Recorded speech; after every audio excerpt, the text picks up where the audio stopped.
Ada dua buku yang saya cadangkan kepada kalian semua, insya-Allah taala. Salah satunya adalah dari Syah Wali Allah, ia dipanggil Al-Insaf fi Bayan Sabab Al-Ikhtilaf.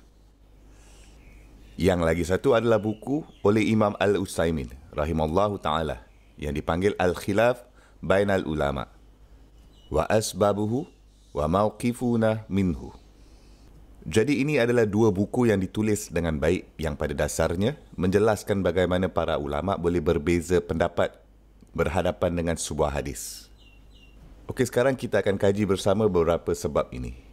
Salah satunya hanya kerana bukti atau hadis tidak dikenali oleh ulama pada masa dia mengeluarkan keputusannya. Ia memang ada kemungkinan berlaku walaupun di kalangan sahabat. Banyak orang marah pasal ni sebenarnya. Dan sekali lagi, kita harus jujur secara intelektual semasa kita mengkaji sejarah. Malah sahabat, ada beberapa sahabat yang tidak tahu hadis tertentu. Dan kita dapati banyak sangat contoh yang berbeza. Okey, pada zaman Umar radhiyallahu ta'ala anhu, kita dapati ada wabak di Asyam. Okey, dan ketika Umar radhiyallahu ta'ala anhu, ketika wabak itu merebak, dia bertanya kepada sahabat, apa yang mereka fikir harus dilakukan. Dan mereka semua mempunyai pendapat-pendapat yang berbeza. Kemudian Abdul Rahman bin Auf radhiyallahu ta'ala anhu datang dan dia berkata, saya mendengarkan Nabi SAW berkata, jika wabak merebak di negeri itu, jika anda tidak ada di situ, jangan pergi ke situ. Dan jika anda berada di situ, jangan tinggalkan situ. Jika terjadinya wabak penyakit, jika anda berada di sana, jangan tinggalkan tempat itu. Dan jika anda tidak berada di sana, jangan pergi ke sana. Kan? Jadi Abdul Rahman bin Auf radhiyallahu anhu datang dan mengatakan, saya mendengar Nabi SAW mengatakan ini. Jadi semua sahabat berkata, okey, baiklah, settle. Oleh itu, nampak tak? Mereka mempunyai pendapat yang berbeza sebelum itu, kan? Tapi Abdul Rahman bin Auf berkata, tunggu. Saya telah mendengar Nabi SAW bercakap mengenai isu ini, kan? Jadi itu menunjukkan kepada anda bahawa ada sahabat yang tidak tahukan tentang hadis tersebut, kan? Okey, sekarang saya akan memberikan anda isu fiqh yang sangat membingungkan juga. Apakah iddah wanita hamil? Tempoh iddah. Tempoh menunggu wanita hamil. Sehingga dia melahirkan anaknya, betul? Okey. Kalau janda kematian suami? 4 bulan dan 10 hari. Okey, betul kan? Okey, sekarang apa pula iddah bagi janda kematian suami yang hamil? Kan? Anda dapat melihat tak masalahnya di sini? Terdapat dua teks yang sangat terang dan jelas. Iddah seorang wanita hamil dalam Al-Quran adalah ajaluhunna ayn yad'na hamluhunna. Tempoh menunggu berakhir apabila mereka melahirkan baby. Kan? Sedangkan iddah janda yang kematian suami pula, wallazina yutawaffawna minkum wa yazaruna azwajan yatarabbasna bi anfusihinna arba'ata ashhurin wa ashra. Allah Subhanahu wa taala berfirmankan mengenai wanita itu yang suaminya meninggal dunia, bahawa iddah mereka adalah 4 bulan 10 hari. Kan? Jadi, apa pula keputusan janda kematian suaminya dan juga sedang hamil? Jadi itu macam mana? Jadi sahabat mempunyai dilema pasal ini. Ali radhiyallahu ta'ala anhu dan Ibnu Abbas radhiyallahu ta'ala anhu, mereka pada mulanya mengeluarkan hukum bahawa dia harus menunggukan yang mana lebih lama dari keduanya. Okey, katakan kehamilan saya berakhir atau bahawa saya melahirkan bayi 2 bulan selepas suami saya meninggal dunia. Tapi saya masih perlu menunggu sehingga 4 bulan dan 10 hari. Atau jika saya masih hamil ketika 4 bulan dan 10 hari selesai, saya perlu menunggu sehingga saya melahirkan bayi. Faham tak? Jadi itulah pendapat Ali dan Ibnu Abbas radhiyallahu anhum ajma'in pada mulanya. Tapi kemudian mereka menemukan satu hadis. Salah seorang sahabat datang, Abu Musa radhiyallahu ta'ala anhu, dan dia mengatakan bahawa Nabi SAW, beliau membenarkan Subayyah al-Aslamiyah untuk berkahwin hanya beberapa malam sahaja setelah suaminya meninggalkan dunia. Kenapa? Kerana dia telah melahirkan sehari selepas suaminya meninggal dunia. Jadi bermakna Nabi SAW mengakhiri iddahnya dengan yang lebih pendek dari keduanya, kan? Oleh itu, setelah Ali dan Ibnu Abbas radhiyallahu anhum ajma'in mengetahui tentang hadis ini daripada Abu Musa radhiyallahu ta'ala anhu, mereka menarik pendapat mereka. Jadi, ada banyak contoh yang dapat saya berikan. Terdapat lebih dari 100 sebenarnya yang disenaraikan. Salah satunya agak lucu. Umar radhiyallahu ta'ala anhu sedang duduk di rumahnya. Dan Abu Musa al-Ash'ari radhiyallahu ta'ala anhu datang dan dia mengetuk pintunya. Dan dia meminta izin untuk masuk 3 kali dan kemudian dia pergi. Dan Umar radhiyallahu ta'ala anhu sedang duduk di rumah dan pada dasarnya dia dan Abu Musa ni adalah kawan baik. Jadi dia seperti, mengapa kamu menunggu aku buka pintu? Kamu sepatutnya mengetuk. Lepas tu masuk je. Beri masa dan kemudian masuk. Abu Musa radhiyallahu anhu berkata, tetapi aku dengar Nabi SAW mengatakan bahawa jika anda meminta izin 3 kali dan anda tidak diberikan kebenaran, maka anda pergi. Tinggalkan je. Jadi Umar radhiyallahu ta'ala anhu katanya, adakah kau pasti Nabi SAW mengatakan itu? Dia jawab, ya betul, aku yakin. Nabi SAW mengatakannya. Dia kata, pergi dapatkan sahabat yang lain yang telah mendengar Nabi SAW juga mengatakannya ini. Jadi Abu Musa radhiyallahu ta'ala anhu pergi dan dia cuba mencarikan beberapa sahabat yang lain yang juga telah mendengar Nabi SAW juga mengatakan ini. Dan Umar radhiyallahu ta'ala anhu menetapkan bahawa lebih banyak juga sahabat yang mendengarkannya. Sebab mulanya Umar radhiyallahu anhu terkejut bahawa dia tidak pernah mendengarkannya dari Nabi SAW. Faham kan?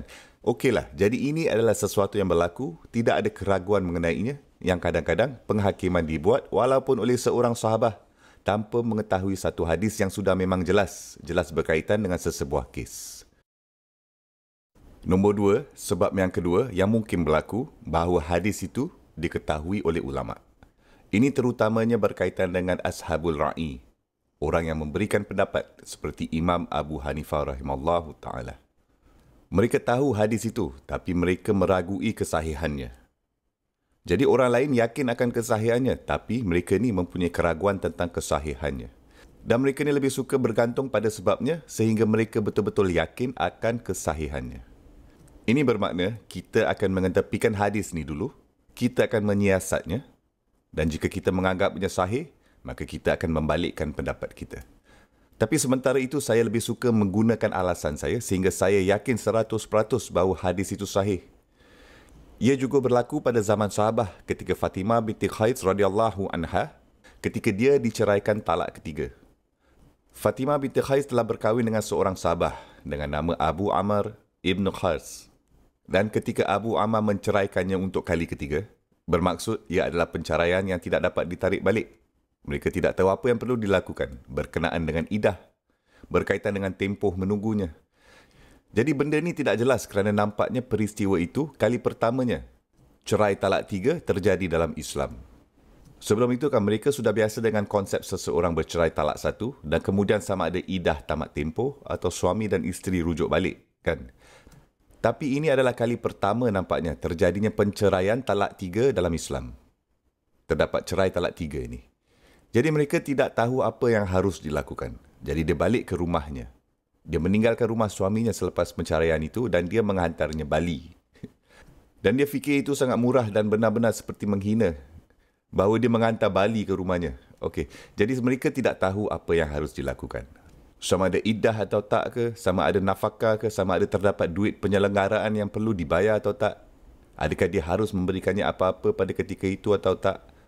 Dan Nabi SAW sebaliknya, beliau memutuskan kerana itu adalah kes talak 3. Kerana dalam 2 talak yang lain, ketika ada talak yang boleh dirujuk, isteri boleh tinggal di rumah suaminya walaupun dia berada dalam iddahnya. Ada peluang untuk dia dirujuk kembali dan sebagainya, kan? Tapi dalam kes talak ketiga ini, Nabi SAW menyuruh Fatimah binti Qais pergi dan tinggal bersama salah seorang sahabiat. Beliau SAW mengeluarkan keputusan untuk melepaskan terus hubungan perkahwinan itu dan untuk Fatimah menyelesaikan tempoh iddahnya di rumah sahabiat. Jadi ada iddah juga sebelum dia boleh berkahwin semula, tapi dia tidak dapat tinggal di rumah suaminya lagi kerana tidak ada peluang untuk mereka kembali bersama pada ketika itu. Okey, Umar radhiyallahu ta'ala anhu ketika dia mendengarkan narasi itu, dia meragui kesahihannya. Jadi dia mengatakan bahawa sehingga saya yakin akan hal itu, sehingga saya dapat mengesahkannya, ini khilafnya. Dia mengatakan bahawa kita akan bertindak pada ayat pertama suratul Talaq. di mana Allah Subhanahu wa taala berfirman, la tuhrijuhunna min buyutihinna. Jangan membuatkan mereka meninggalkan rumah mereka. Jadi dia berkata, sehingga saya yakin akan kesahihan hadis, maka saya masih akan bertindak berdasarkan ayat ini. Jadi ini memang boleh berlaku dengan sahabat, kan? Ini juga memang berlaku dengan para ulama juga, terutamanya ashabul ra'i. Terutamanya ketika datang kepada ulama-ulama yang mengeluarkan pendapat. Sekali lagi, yang berada di Iraq dan selalu kena berurusan dengan sangat gigih untuk menangani banyak sangat hadis yang palsu. Dan juga kena handle dengan orang-orang yang buat-buat cerita dan falsafah bagai. Subhanallah. Nombor 3, apabila ulama terlupakan sebuah hadis semasa dia membuatkan keputusan. Dan ini sekali lagi sangat susah. Bagaimana seorang ulama boleh terlupakan hadis? Okey, tunggu dulu. Saya ni boleh memberitahu anda dalam kapasiti saya yang sangat kecil ini. Saya bukannya lah membandingkan diri saya dengan mana-mana imam ini. Saya dapat memberitahu anda bahawa terdapat banyak kali bahawa saya menghafalkan hadis. Tapi ketika saya diajukan soalan, saya tidak dapat membawakan hadis itu ke hadapan untuk jawapan itu. Saya tidak dapat mengaitkannya atau saya terlupa atau semacam itulah. Tapi subhanallah, sebaik sahaja saya balik, saya dapat ingat pula. Dan kemudian saya memanggil orang itu kembali, kan? Kerana kadang-kadang ada je kat situ. Tapi kadang-kadang tidak ada, terlupa, betul. Anda kadang-kadang tidak dapat menghubung kaitkan kepada kejadian atau semacamnya. Dan Imam Ad-Dihlawi mengatakan bahawa Nabi SAW lupa. Okey, bilakah beliau SAW lupa? Dalam solat misalnya, Nabi SAW setelah selesai solat beliau lupakan ayat. Dan beliau berkata kepada Ubay ibn Ka'ab radhiyallahu anhu, mengapa kamu tidak mengingatkan aku ayat itu? Kenapa kau tidak mengingatkan aku ayat? Oleh itu, dia menyangkakan bahawa Nabi SAW hanya sengaja tinggalkannya atau dibatalkan. Dan Nabi SAW berkata, tidak, aku ni pun manusia. Kadang-kadang aku lupa. Jadi untuk mengatakan bahawa, a'udzubillah, bagaimana kamu boleh mengatakan bahawa Malik atau Abu Hanifah atau Syafi'i atau Ahmad boleh lupa? Itu semua tak betul. Atau untuk mengatakan itu mengenai mana-mana sahabah, atau untuk mengatakan itu mengenai mana-mana ulama. Dan subhanallah, sekali lagi dengan sahabah. Kita dapat tahu satu ketika itu, Umar ibn Khattab dan Ammar bin Yasir, radhiyallahu anhum ajma'in, mereka keluar travel dan mereka bangun tidur dalam keadaan janabah. Bermakna mereka perlu melakukan ghusl. Mereka perlu mandi. Sekarang, inilah masalahnya. Semasa perjalanan ini dan ada caravan ini, mereka berdua perlu melakukan ghusl dan tidak ada air. Jadi apa yang mereka buat? Adakah mereka melakukan tayammum? Apa yang mereka buat? Apa yang anda lakukan sekiranya anda perlu melakukan ghusl dan anda menaiki kapal terbang ke dan tidak ada air di sink? Apa yang kamu buat? Kamu tak solat. Apa hukumnya? Apa keputusannya? Baiklah, saudari juga. Apa yang anda buat masa untuk tuhur anda? Kesucian anda, tidak ada air. Anda melakukan tayamum, kan? Macam mana kamu melakukan tayamum? Adakah kamu meletakkan tanah di seluruh badan kamu atau adakah anda hanya melakukan dengan tayamum biasa? Tayamum biasa, kan? Baiklah. Jadi macam mana terdapat hukum itu? Okey, Umar dan Ammar radhiyallahu anhum ajma'in tidak tahu apa yang harus dilakukan dulu. Ammar radhiyallahu anhu, kan, anda tahu tak apa dia lakukan? Dia mula berguling-guling di atas tanah. Kan? Dia kata tak ada air, jadi dia menggunakan kiasnya. Dia berkata, okey, tayamum untuk uduk. Tapi kami tak tahu apa yang harus dilakukan untuk ghusl. Jadi aku akan melumurkan tanah di seluruh badan aku. Jadi dia mula berguling-guling atas pasir. Umar ibn Khattab radhiyallahu anhu berkata, tak maulah. Tak boleh jadi ni. Aku akan hanya melakukan ghusl ketika aku pulang. Dan aku akan qada'kan salat. Dan itulah yang dilakukan oleh Umar radhiyallahu anhu. Jadi mereka berdua ni tentang hal ini berpendapat berbeza sama sekali. Kan? Walaupun dengan sahabat Nabi SAW. Okey, mereka datang kepada Nabi SAW. Dan Rasulullah SAW ketika dia ditanya mengenai hal itu, Nabi SAW beliau ketawa. Dan beliau berkata, ya Ammar, ia sudah memadai untuk kamu hanya dengan tayamum. Tepuk tanah dengan tangan kamu dan lap wajah kamu. Kamu ni tak perlu berguling-guling atas tanah. Ammar radhiyallahu anhu, dia memberitahukan orang tentang hukum ini dan seterusnya. Dia menyebutkan kejadian ini. Umar Ibn Khattab radhiyallahu anhu ketika dia adalah khalifah dan dia mendengar bahawa Ammar memberitahukan orang bahawa mereka tidak perlukan melakukan husul jika mereka tidak mempunyai air. Dia perlu menjelaskannya. Oleh itu, dia panggil Ammar. Dan dia cakap dengan Ammar, apa itu kamu memberitahu orang ramai? Dan dia berkata, ingat tak kejadian itu semasa kita travel dalam perjalanan dan ada rombongan caravan dan kita dua tak tahu apa yang perlu dilakukan untuk husul. Dan Umar Ibn Khattab radhiyallahu anhu berkata, oh okey, aku ingat. Bermakna, aku ingat kejadian itu sekarang. Jadi Ammar membawanya kembali kepada perhatian Umar radhiyallahu anhu untuk ingatkan peristiwa kejadian itu berguling-guling atas tanah itu. Dari situlah aku memperolehi hukum ini. Dan apa maksudnya ialah Ammar ketika dia pergi ke Nabi SAW dan bertanya kepadanya tentang hal itu, Umar radhiyallahu anhu tidak hadir di situ kan. Tapi pada dasarnya Ammar pergi dan dia mengingatkan Umar tentang kejadian itu. Dan dia memberitahunya apa yang berlaku dari itu. Dan Umar radhiyallahu anhu berkata, adakah kamu pasti wahai Ammar? Dan dia berkata, ya. Dan Ammar berkata lagi, lihat, okey ni, jika kamu mahukan, aku tidak akan memberitahu sesiapa lagi. Dan Umar radhiyallahu anhu berkata, tidak. Jika kamu yakin bahawa ini yang Rasulullah SAW memberitahu tentang kejadian itu, oleh itu teruskan dan kongsikannya. Tak ada masalah, kamu boleh terus mengajarkannya. Jadi, itu nombor 3. Okey, nombor 4 pula ialah para ulama faham sebuah hadis, tapi mereka memahaminya dengan cara yang berbeza. Jadi, bukti hadis dibawa ke hadapan 2 ulama, tapi mereka memahaminya dengan cara yang berbeza. Kerana berdasarkan hadis-hadis yang lain, berdasarkan bahasanya, berdasarkan berbagai-bagai perkara yang lain juga. Jadi, mereka memahaminya dengan cara yang berbeza. Dan ini selalu sangat berlaku antara sahabat dan di antara mazhab juga. Contohnya, apakah maksud la junaha alaikum in talaqtumun nisa ma lam tamassuhun? Tidak apa-apa yang perlu dibayar oleh seseorang apabila dia menceraikan seseorang wanita, dia belum menyentuhnya. Terdapat lam di sini, sentuhan. Ini adalah isu yang sangat besar dalam bahasa Arab, dalam isu fiqh. Apa maksud lam? Adakah ini bermaksud bersikap intim? Adakah ini bermaksud hampir intim? Atau adakah ia bermaksud hanya sentuhan saja? Jadi sebagai contohnya anda melihatkan Syafi'i mengambil sentuhan secara literal. Sedangkan mazhab lain memberikan lebih banyak konteks. Imam Ahmad rahimahullah jumpa hadis Nabi SAW. Mencium Aisyah radhiyallahu ta'ala anha semasa beliau sedang berpuasa. Dan Nabi SAW tidak batal puasa. Dan Nabi SAW tidak mengambil wuduk selepas itu. Oleh itu, Imam Ahmad pada asalnya bertindak sama seperti pendapat Imam Asy-Syafi'i berkenaan dengan lams. Tapi selepas itu, Imam Ahmad rahimahullah ta'ala, disebabkan hadis itu, dia bertindak atas hadis itu.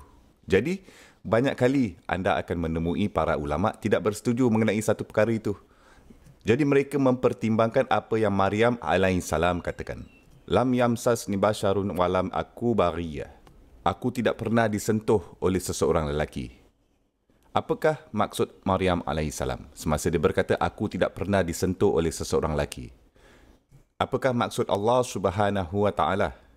Setiap kali dia subhanahu wa ta'ala menyebutkan lam dalam Al-Quran. Adakah ia merujuk kepada persetubuhan? Ataukah ia merujuk kepada sesuatu yang dekat dengannya? Atau adakah ia merujuk kepada sentuhan secara literal saja? Juga peristiwa yang terkenal yang berlaku pada sahabat Nabi SAW. Ketika Nabi SAW berkatakan, tidak seorang pun dari kamu harus solat asar sehingga dia sampai di Banu Quraizah. Ini adalah contoh yang sangat terkenal tentang khilaf.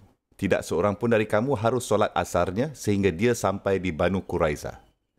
Sekarang Nabi SAW, apa yang beliau maksudkan sebenarnya adalah untuk gerak dengan cepat. Cepat, jangan berhenti dan solat asar sekarang. Kita akan sampai ke Banu Quraizah dan kemudian kita akan solat asar. Okey, sekarang sahabat terlambat dan asar berakhir dalam perjalanan ke Banu Quraizah. Tapi sebilangan daripada mereka berhenti solat kerana mereka yang ini memahami hadis yang lain. Nabi SAW perintah, kita perlu solat sekarang. Tapi sebilangan dari mereka menunggu sehingga mereka sampai di Banu Quraizah. Dan mereka lakukannya selepas azan maghrib. Mereka dirikan solat asar ketika waktu maghrib dah masuk. Dan Nabi SAW, beliau bersetuju dengan tindakan kedua-dua kumpulan itu. Okey? Jadi maknanya, sebilangan daripada mereka memahaminya. Dan ini adalah perbincangan usul Kan? Jika berhadapan dengan sesuatu yang spesifik, adakah kamu mengambil pernyataan umum dan kemudian hapuskan yang khusus? Maksudnya, kita semua sudah tahu bahawa waktu asar berakhir apabila waktu maghrib masuk. Nabi SAW lepas itu memberikan kami pernyataan yang tidak jelas. Atau kita menggunakan pernyataan yang tidak jelas untuk dihapuskan apa yang sudah kita ketahui secara khusus untuk menjadi kenyataan? Atau adakah kita akan mengambil pernyataan khusus dan mengatakan bahawa Nabi SAW kerana ini adalah kenyataan yang boleh ditafsirkan dalam banyak cara, kita akan berpegang pada apa yang kita tahu yang spesifik. Okey, dari perspektif usul, sahabat yang berhenti dan solat asar memang betul dari perspektif usul. Tapi Nabi SAW faham bahawa sahabat itu menggunakan alasan terbaik mereka di hadapan pernyataan miliknya SAW. Dan mereka telah melakukan apa yang mereka lakukan. Dan Nabi SAW tidak menapis mana-mana dari mereka pun. Dan itulah maksudnya di sini. Okey, Nabi SAW bahkan pada zamannya beliau mengerti bahawa sahabat memahami sesuatu dengan cara yang berbeza. Sekarang yang kelima. Dan yang kelima ini sangat-sangat penting. Ulama itu menyedari dan tahu hadis dan menganggapnya sahih, tapi dia juga menganggapnya mansuh, dibatalkan. Sekiranya kamu tidak fahamkan an-nasakh wal mansuh dalam sesebuah hadis, ia boleh membuatkan anda jadi gila memikirkannya. Saya dapat melihatnya sepanjang masa, walaupun dalam isu akidah, by the way. Anda akan mengambil hadis yang Nabi SAW katakan sejak awal dalam Islam, dan kemudian Nabi SAW membalikkan hukum itu. Dan anda menggunakan hadis itu dan anda katakan, ini ada dalam Al-Muwatta, ada dalam Al-Bukhari. Apakah maksud kamu? Dan itu adalah masalah yang sangat serius. Jadi sebagai contoh, dulu perlu membuat wuduk setelah makan sesuatu yang dimasak dengan api. Tapi adakah kita mesti melakukan itu sekarang lagi? Setiap kali kita makan makanan yang dimasak dengan api? Ada hadis, ada masa dalam Islam di mana jika anda makan apa-apa yang disentuh oleh api, bermaksud makanan yang dimasak, anda mesti melakukan wuduk setiap masa selepas itu. Dan semua keempat-empat mazhab percaya bahawa hadis ini telah dimansuh. Okey? Juga sebagai contoh, kita juga dapati dalam solat. Abu Hurairah radhiyallahu anhu mengatakan bahawa ketika solat pertama kali diwajibkan, ketika solat pertama kalinya dibuatkan jadi fard, dia mengatakan bahawa kita dibenarkan bersembang semasa berada dalam solat. Sama seperti yang kita lakukan apabila kita tawaf. Kita masih boleh bersembang antara satu sama lain dalam solat. Jadi dia mengatakan seorang akan datang dan dia akan bertanya kepada kawannya kat sebelah saf. Berapa banyak rakaat lagi ni? Bolehkah anda bayangkan itu? Assalamualaikum, ini rakaat yang keberapa? Kenapa imam ini baca surah Al-Baqarah dalam maghrib? Kan? Betul. Maksudnya ialah mereka boleh bersembang antara satu sama lain.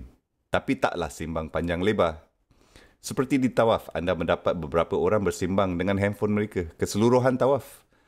Okey, anda mempunyai beberapa orang yang akan bertanya, berapa rakaah lagi, berapa rakaah yang kita dah buat. Mereka akan sembang beberapa perkara yang asas ini dalam solat. Tapi selain dari itu, ia menjadi keterlaluan. Okey, walaupun dalam satu ketika jika seseorang bersin dalam solat, dia kata Alhamdulillah dan orang lain jawab Yarhamukallah. Kan? Sekarang ada sekali di mana seorang sahabat datang dan dia tidak tahu tentang pemansuhan itu. Jadi sebenarnya dia tak ada kat situ. Dia pergi travel dan Nabi SAW membatalkan, memansuhkan bahawa apabila dalam solat sekarang dilarang bersembang. Dan lelaki ni masuk. Dia berkata Assalamualaikum. Tak ada orang yang menjawab Waalaikumsalam. Kemudian dia bersin dan dia berkata Alhamdulillah. Tidak ada yang jawab Yarhamukallah. Kan? Jadi dia ni macam kecewa. Dia kata, apa hal dengan kamu semua ni? Ma'abikum, apa yang berlaku dengan kalian? Kenapa kamu tak bercakap? Jadi sahabat di sebelahnya tidak dapat bertindak balas. Jadi mereka mula seperti menghantarkan tanda-tanda isyarat seperti diam. Tapi dia ni terus bersembang sendiri dalam solat. Seperti, korang ni dah hilang akal ke? Apa hal korang ni semua? Kenapa? Kerana dia tidak mendengar, tak tahu pasal pembatalan itu, pemansuhan itu. Anda tahu, miskin. Dia terus bersembang dengan mereka seluruh salah. Dan Nabi SAW selepas habis salah, beliau menjelaskannya. Beliau berkata, tengok ni. Siapa saja yang bercakap, beritahukan dia bahawa ini dulu halal. Oleh itu, beliau mengesahkan apa yang lelaki itu lakukan. Tapi sekarang Allah SWT melarangnya. Khalas, sudah berakhir. Okey? Semudah itu. Jadi itu juga sesuatu dalam satu kes pemansuhan. Dan by the way, kita dapati di Bukhari sesuatu yang berlaku. dalam solat. Pada mulanya kan, ketika orang biasa melakukan rukuk, Nabi SAW, beliau membuat undang-undang hukum di sebalik meletakkan tangan atas lutut ketika rukuk. Nabi SAW dulu menggenggamkan kedua-dua tangannya. Jadi apabila anda melakukan rukuk, anda pada dasarnya akan meletakkan tangan anda di antara dan anda akan menggenggamkan tangan anda. Bukannya macam sekarang meletakkan tangan anda di lutut anda, kan? Anda sebenarnya akan menggenggamkan tangan bersama. Ibnu Mas'ud radhiyallahu anhu keluar dalam perjalanan travel dan dia balik. Dan Ibnu Mas'ud radhiyallahu anhu dia tidak tahu menyedari akan pemansuhan itu. Jadi Ibnu Mas'ud juga menggenggam tangannya ketika dia melakukan rukuk.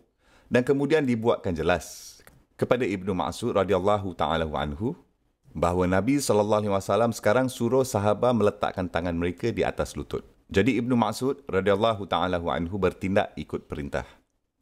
Jadi ada kalanya hadis itu sahih, tapi hadis itu dibatalkan, dimansuhkan. Dan ada kalanya seorang ulama mungkin melihat hadis tapi dia akan menganggapnya sebagai mansuh. Seperti kata Imam Malik rahimahullah mengenai Al-Muwattah yang kadang-kadang kita tak padamkan hadis supaya orang dapat mengetahui. Ana ala ilmin tarakna. Ada beberapa perkara yang kita tidak padamkan di sini. Sebilangan ahadis supaya orang tidak mengatakan Imam Malik pasti tidak mengetahui hadis itu. Saya meninggalkannya di situ supaya orang dapat tahu bahawa kita tahu pasal hadis. Tapi kami memutuskan untuk bertindak sesuai dengan bukti-bukti yang lain. Subhanallah.